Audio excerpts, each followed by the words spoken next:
Ingakho nje sihlela ukudla okusha okuhlelwe ekhaya e-restaurantini yethu. Awu, umqondo omuhle kakhulu lowo. Abantu ukuhlobanisa ukudla okumnandi into esenza naseMpumalanga. Into evamise ukufika nasemqondweni wami. Nesiqiniseko bazoyithanda. AJ, ngesikhathi indawo yakho yokudlela isithatha lesigaba, ngizoba uqala ngqa ukuze kuyona uzozama ukudla. Kufanele kube njalo. Kodwa namhlanje ngeke nahambe ningadlanga ukudla nathi.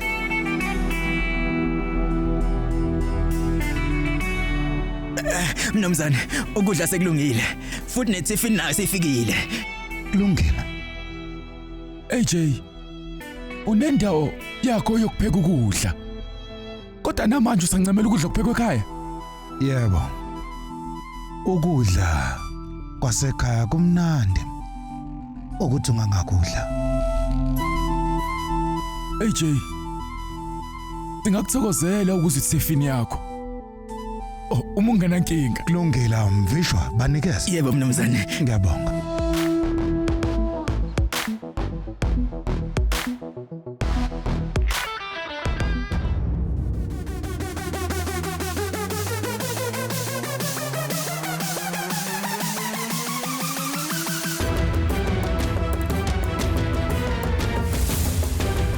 Ngithatha ngokuthi unkosikazi wakho ukupakishelile umphako namhlanje.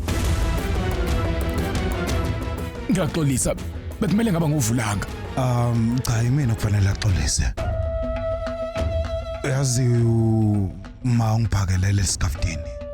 Ngebhadi bekulindele ukudla kodwa sekutholakele lokho.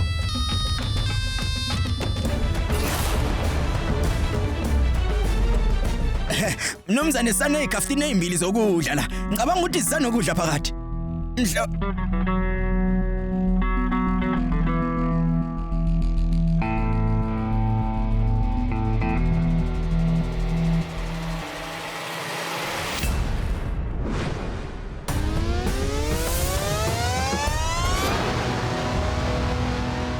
AJ, kubuye sengathi unkosikazi wakho umuntu othanda.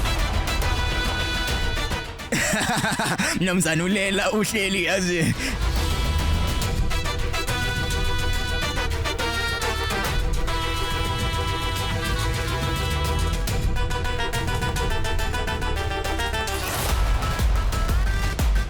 Ngiyaxolisa kakhulu. Benilindele ukudla kwasekhaya kodwa ke asivule isitsha lesesithathu mnumzane. Ngiyacabanga ukuthi mhlambe khona into singayithola lapha.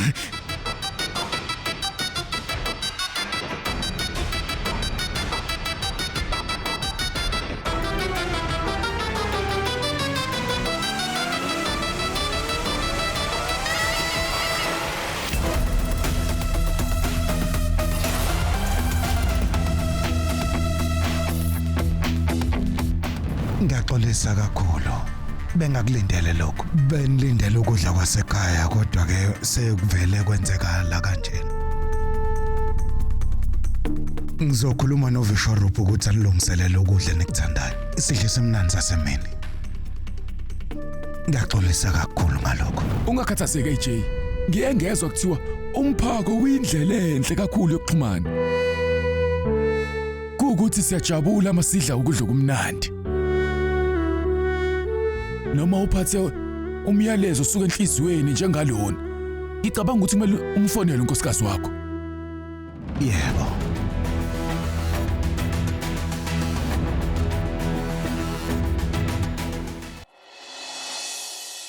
Gogo. Letha la. Durga, angithi uyasho khona ukuthi azodla. Cha, uhambe nomngani wakhe. Ngiyabonga. Yini le? Salad yonke le? U-AJ akafakelanga isalad.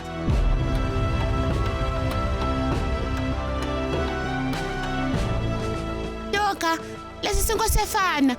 Lethi bengicela kube ngesikhathelekile senzelwe AJ.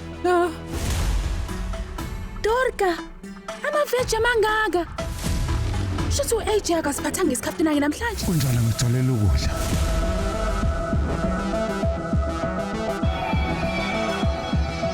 Ulila ngokuba ulila. Akazange azakufaka ukudla sijeni.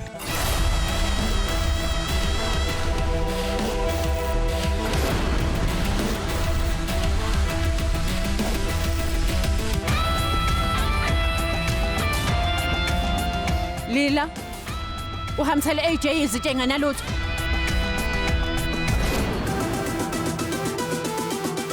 AJ indaba manje ukhuluma ngalento phambi kwawo wonke umuntu asihambise ekamereni lethu. Unamahloni okukhuluma ngalento phambi kwawonke umndeni. Ubatshela ngempela ngalento oyenzile.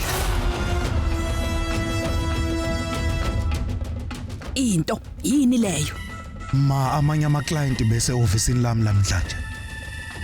Bebefuna nje ukuzwa ukudla okuphekwe ekhaya. Kodwa mangithi ngivula isikhaftini sami, kodwa esikhondleni sokudla ngivele ngathola iziqephu zamaphepha.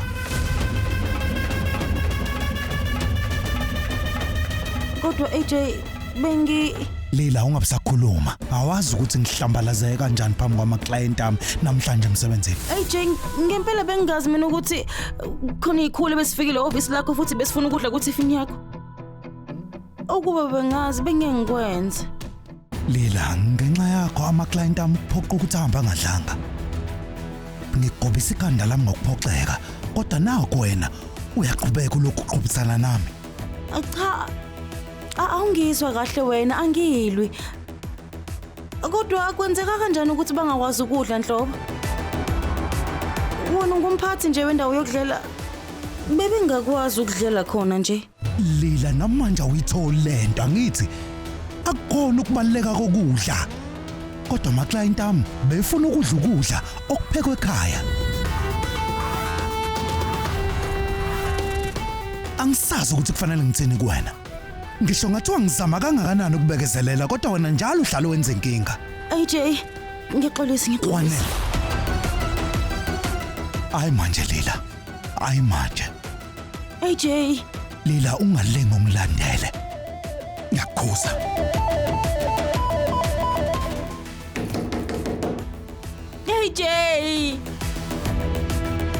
AJ ngiyacela ngicela uvule umnyango ngiyacela.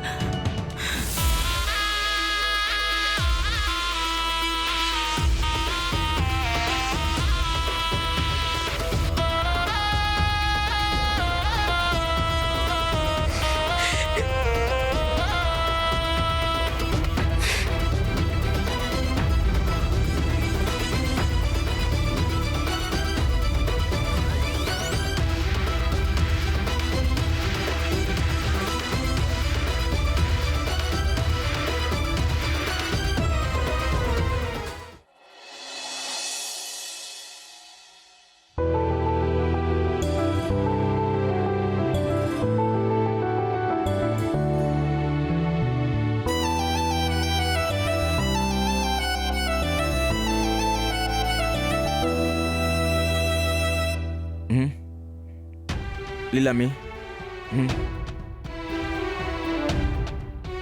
Lila thatha. Ngiyacela. Lila.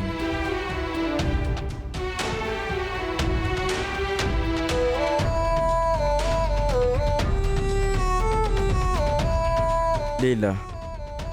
Indaba uzilimaza kanjena kodwa. Indaba uhleli wedwa lana nje.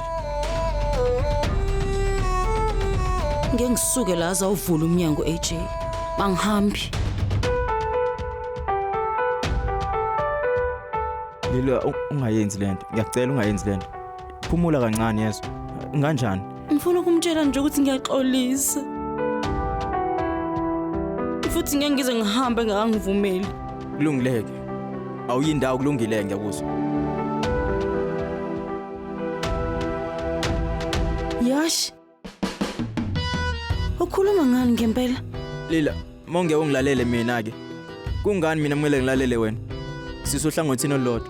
Mangaphana siyiqembu. Abantu abakwiqembu elilodwa bayasizana noma ngapha nomunye phansi yezwa yini? Mina ngiyindawo. Ngizohlala la ngikusize uze ube ngcono ngiyakutshela. Angeke ngikwazi ukusuka. Yashi, awungilaleli. Kulungile, ungayolala. Cha. Ngeke ngize ngiyeke mina kolala. Ngizohlala la nawe. Yashi, Lila, Yashi. Lila.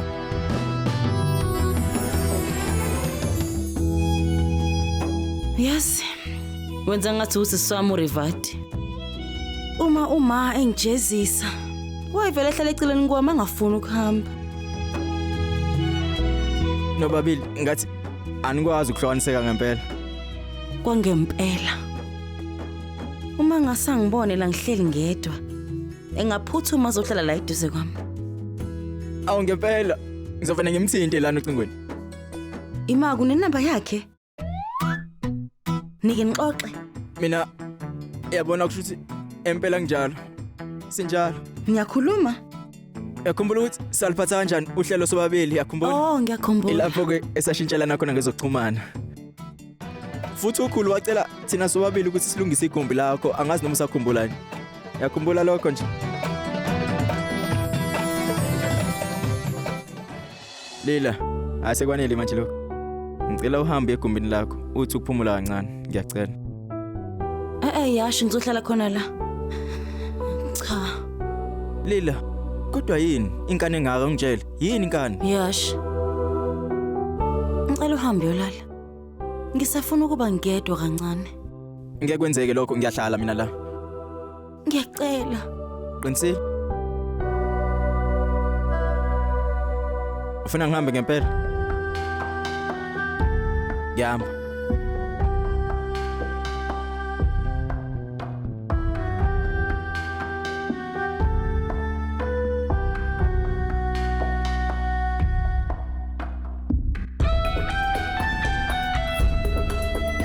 Ungaphuthelwa ukuzibophezela ngo7 ntambama njalo ngomsombuluko kuya kuLesihlanu on yours truly zizonke sisonke DStv channel 169.